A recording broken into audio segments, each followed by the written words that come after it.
motion in one dimension.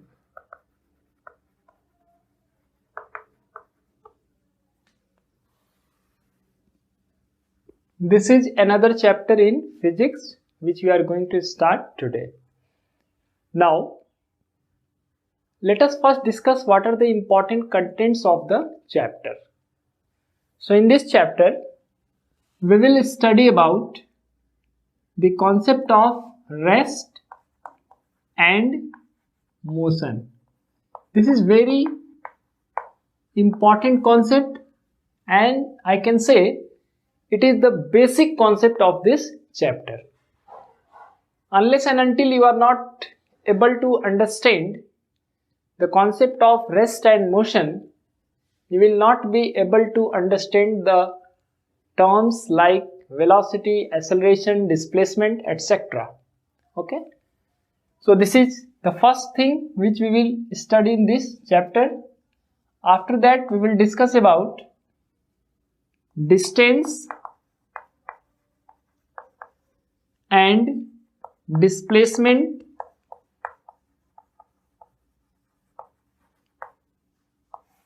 what is distance and what is displacement. After that, we will study speed and velocity,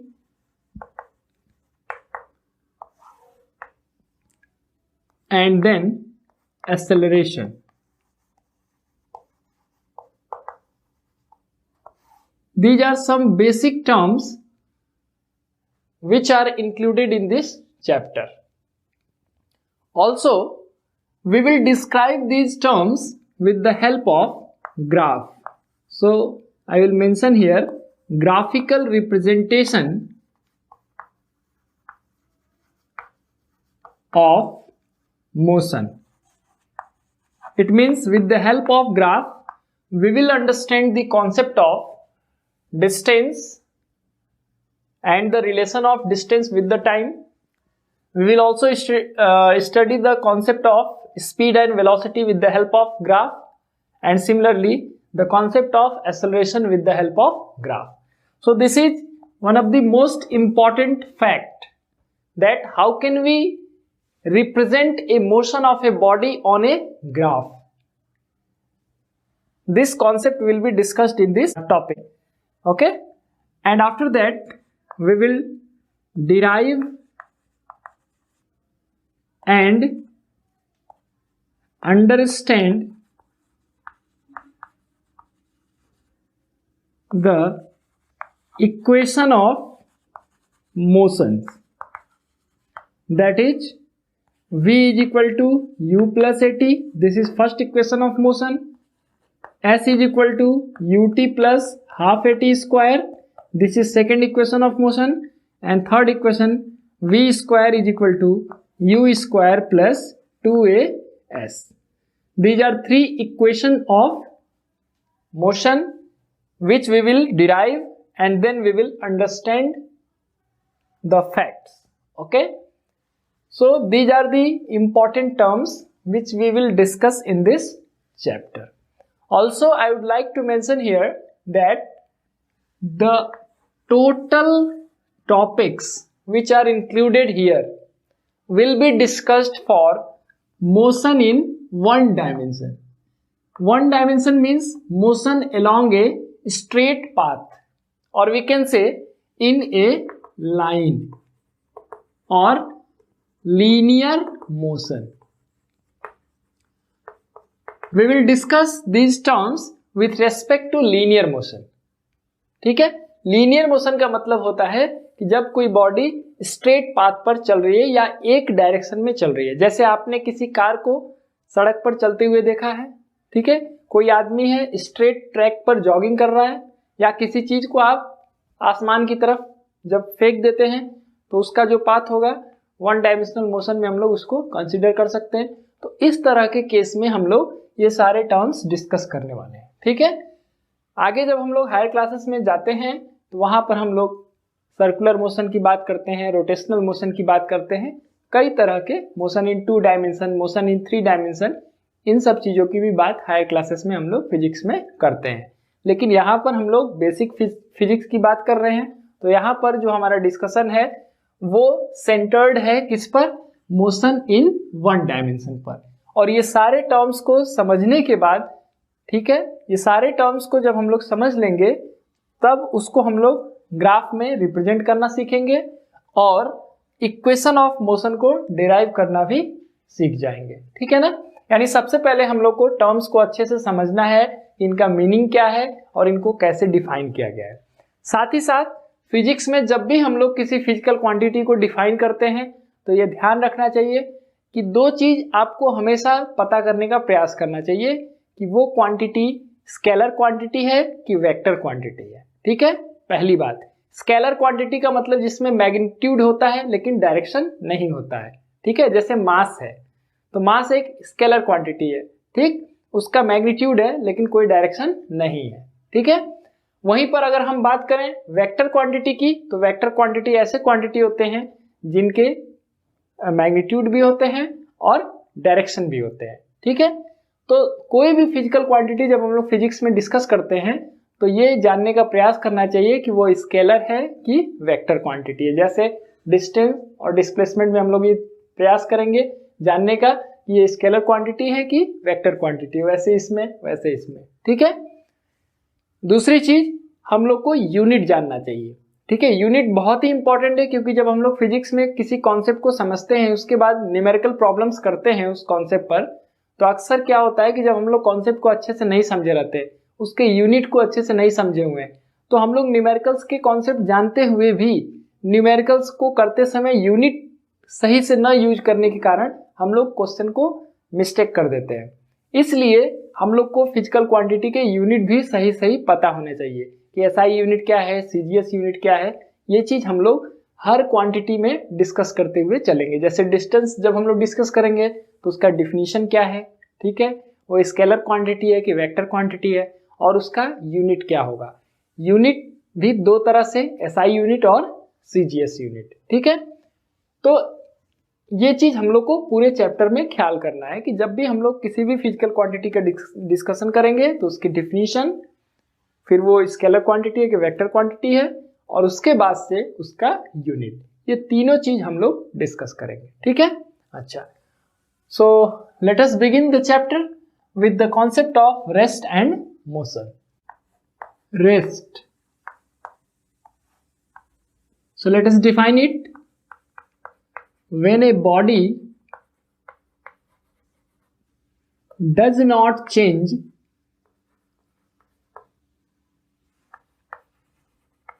its position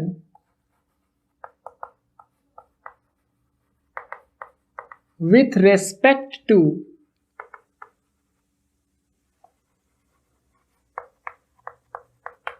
its surrounding,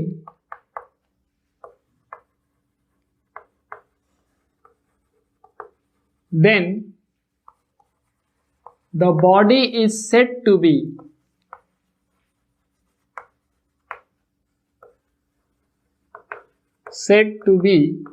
in rest, ठीक है। मतलब अपने surrounding के respect में अगर कोई body अपना position change नहीं कर रहा है तो वो बॉडी रेस्ट में है, ठीक है। जैसे कोई टेबल है, ठीक है, और इस टेबल पर एक बुक रखा हुआ है, तो ये बुक रेस्ट में है। इसलिए रेस्ट में है क्योंकि ये अपने सराउंडिंग, जैसे सराउंडिंग हम टेबल भी सपोज कर सकते हैं कि इसके रेस्पेक्ट में ये अपना पोजीशन चेंज नहीं कर रहा है, ठीक है। तो अगर कोई भी बॉडी अपने सराउंडिंग के रेस्पेक्ट में अपना पोजीशन नहीं चेंज कर रहा है, मतलब सराउंडिंग जो ऑब्जेक्ट्स हैं उससे उसकी डिस्टेंस फिक्स है, उससे उसकी दूरी क्या है, फिक्स है, वो नहीं बदल रही है, ठीक है, तो हम कहते हैं कि वो बॉडी रेस्ट में है, ठीक है। जैसे ये बुक है तो इसका इस कॉर्नर से जो डिस्टेंस है, इस कॉर्नर से जो डिस्टेंस है, इससे डिस्टेंस है, इससे डिस्टेंस है, इधर से डिस्टेंस, इधर से डिस्टेंस, वो चेंज नहीं हो रही है, मतलब वो अपने सराउंडिंग के रेस्पेक्ट में पोजीशन चेंज नहीं कर रहा है, तो इसलिए हम लोग कहेंगे कि ये बुक रेस्ट में है, ठीक है। ये सिंपल सा कॉन्सेप्ट है रेस्ट का। अच्छा, तो इसी तरह से हम लोग मोशन को भी डिफाइन कर सकते हैं। Motion when a body changes its position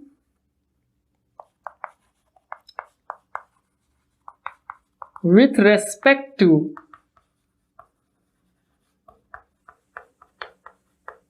its surrounding,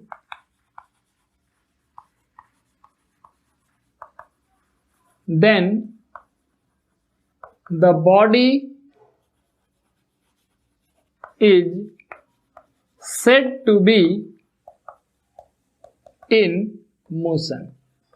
अब अगर कोई बॉडी अपने सराउंडिंग के रेस्पेक्ट में पोजीशन चेंज कर रहा है, मतलब जो सराउंडिंग ऑब्जेक्ट्स हैं उसकी डिस्टेंस या तो इंक्रीज होती चली जा रही है या तो डिक्रीज होती चली जा रही है, तो फिर हम लोग कहेंगे कि वो बॉडी मोशन में है। ठीक है, जैसे एक कार है, ठीक है, ये कार जो है चल रही है, सपोज करिए कि ये कार ऐसे चल रही है।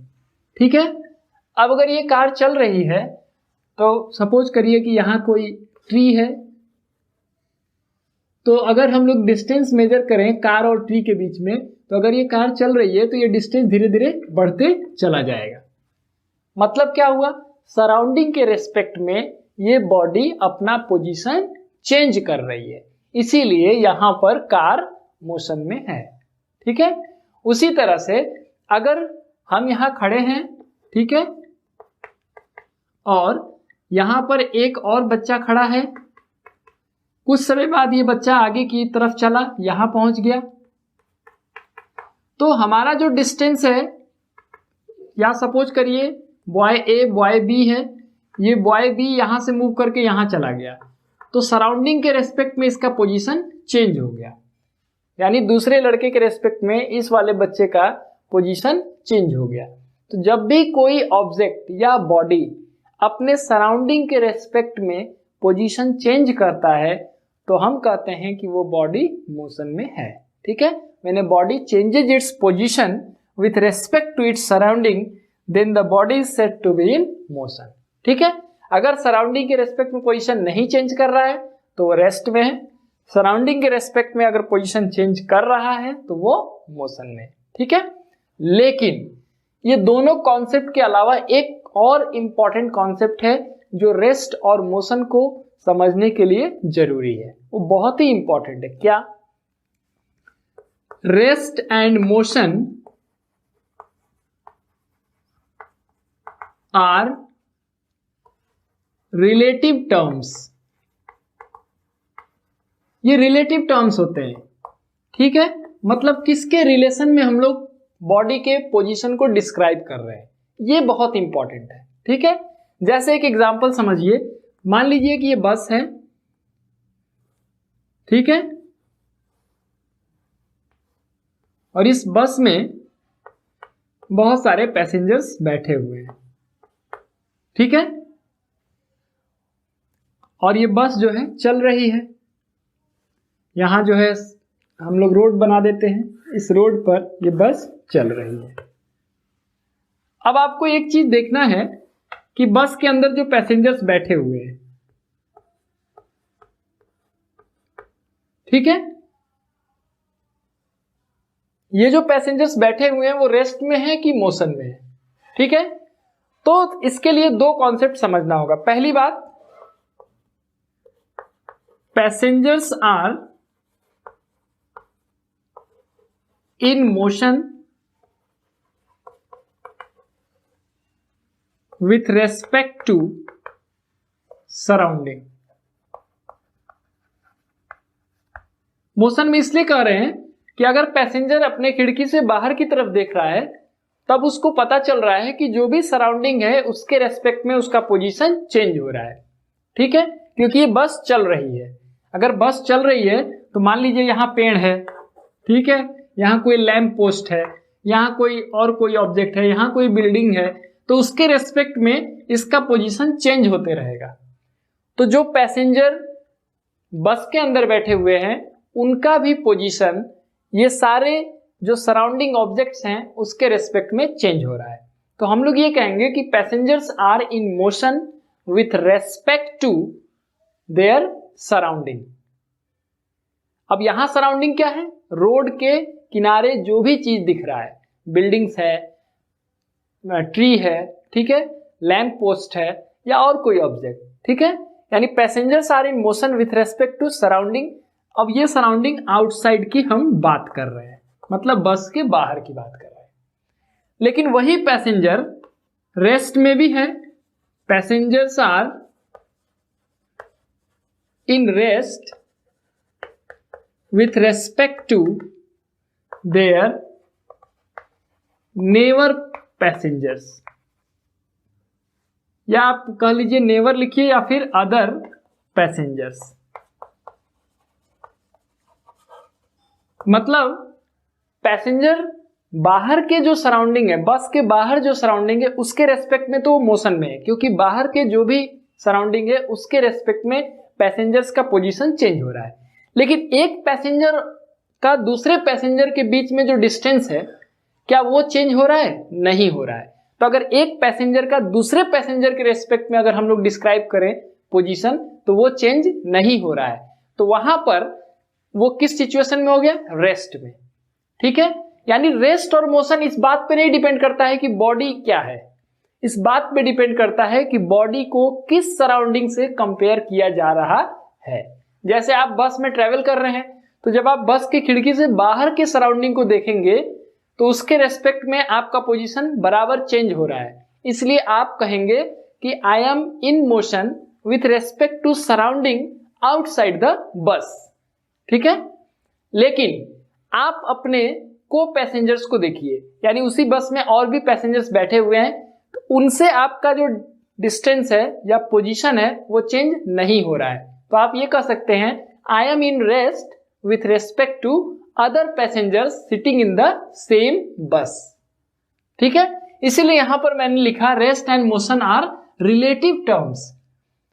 यू कैनॉट डिस्क्राइब रेस्ट और motion without a reference point. बिना रिफरेंस के आप मोशन या रेस्ट को डिफाइन नहीं कर सकते हैं। जैसे मैं यहां पर आपको बोल करके पढ़ा रहा हूं, थोड़ा बहुत चल रहा हूं, तो ठीक है, मैं ये कह सकता हूं कि मैं मोशन में हूं विथ रेस्पेक्ट टू बोर्ड, क्योंकि मैं थोड़ा बहुत इधर उधर चल रहा हूं, ठीक है। मान लीजिए मैं ऐसे खड़ा हो गया, तो मैं ये कह सकता हूं कि I am in rest with respect to this board. इस बोर्ड के रेस्पेक्ट में हम रेस्ट में हैं, क्यों? कि बोर्ड से जो मेरा पोजीशन है वो चेंज नहीं हो रहा है, ठीक है। लेकिन अगर आप अर्थ को सोचिए, पूरा अर्थ जो है वो सन का रिवोल्यूशन करती है। जो अर्थ है, सोलर सिस्टम में जो भी प्लैनेट्स हैं, तो हमारी अर्थ भी ऐसे पूरे सन का रिवोल्यूशन कर रही है।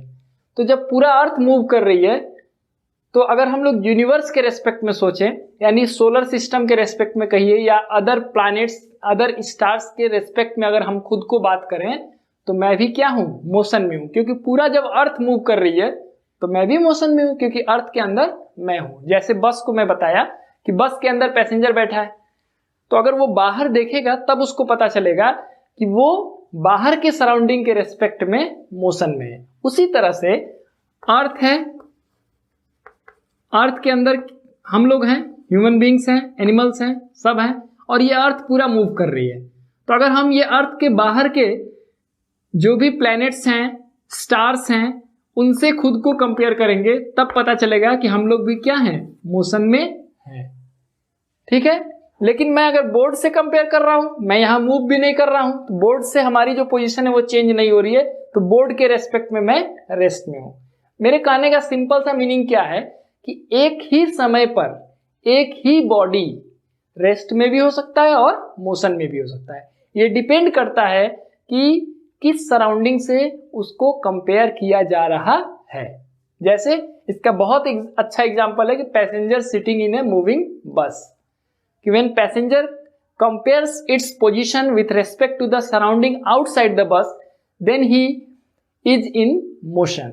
However, if he compares himself with other passengers sitting in the same bus, then he will find that he is in rest, ठीक है। कि मान लीजिए आप सीट नंबर 2 पर बैठे हैं, आपका कोई दोस्त सीट नंबर 4 पे बैठा है, तो सीट नंबर 2 सीट नंबर 4 के बीच में तो कोई पोजीशन चेंज नहीं हो रही है, भले बस मूव कर रही है। तो जो अदर पैसेंजर्स हैं उसके रेस्पेक्ट में उस बस के पैसेंजर्स किस में हैं, रेस्ट में है, लेकिन बाहर के सराउंडिंग के साथ अगर वो कंपेयर करेंगे तो वो किस में है, मोशन में है। इसीलिए रेस्ट और मोशन दोनों रिलेटिव टर्म्स हैं, they can not be defined unless and until we define a reference point. जब तक हम सराउंडिंग जिससे कंपेयर करने वाले हैं बॉडी के स्टेट ऑफ मोशन या स्टेट ऑफ रेस्ट को, उसको डिफाइन नहीं करेंगे, तब तक हम बॉडी को भी नहीं डिफाइन कर पाएंगे कि वो रेस्ट में है कि मोशन में है। ठीक है, तो इसीलिए हम लोग कहते हैं कि rest and motion are relative terms. ठीक है, ये चीज आपको समझना है कि किसी भी बॉडी को हम डायरेक्टली, जैसे मैं कहूं कि ये जो है डस्टर है, ये रेस्ट में है, तो किसके रेस्पेक्ट में मुझे बताना होगा कि this duster is in rest with respect to other objects in the same room. इस रूम में जो और सामान है उससे इसका पोजीशन चेंज नहीं हो रहा है, इसलिए डस्टर अदर ऑब्जेक्ट्स के रेस्पेक्ट में रेस्ट में है। ठीक है, चाहे बोर्ड की बात कर लूं या फिर यहाँ पर पेन रखा हुआ है उसके रेस्पेक्ट की बात कर लूं, यहाँ कुछ किताब रखे हुए हैं उससे इसकी कंपैरिजन कर लें। लेकिन अगर इसी डस्टर को मैं सोलर सिस्टम के रेस्पेक्ट में बात करूं कि this duster is in motion if we consider the whole solar system, पूरे सोलर सिस्टम में अगर हम लोग कंपेयर करें तो ये अर्थ के अंदर है, अर्थ के सरफेस पर ही तो है हम लोग, तो अर्थ के अंदर है ये। ठीक है, अर्थ में ही आएगा, तो अर्थ अगर मूव कर रही है तो ये भी मूव कर रहा है। ठीक है, तो this duster is in motion when we select our reference point as the solar system. पूरे सोलर सिस्टम के कंपैरिजन से अगर पता करना चाहें कि रेस्ट में मोशन में, तो फिर यही चीज आपको क्या मिलेगा, ये मोशन में है। ठीक है, तो इसीलिए मैं कह रहा हूं कि rest and motion are relative terms, unless and until we define the surrounding we can not ascertain the state of rest or state of motion of a body। ठीक है, कि बॉडी रेस्ट में है कि मोशन में है, ये तब हम लोग डिफाइन कर सकते हैं जब हम लोग उसके सराउंडिंग को डिफाइन करें कि किससे हम लोग उसके मोशन को या उसके पोजीशन को कंपेयर कर रहे हैं। ठीक है ना, ओके।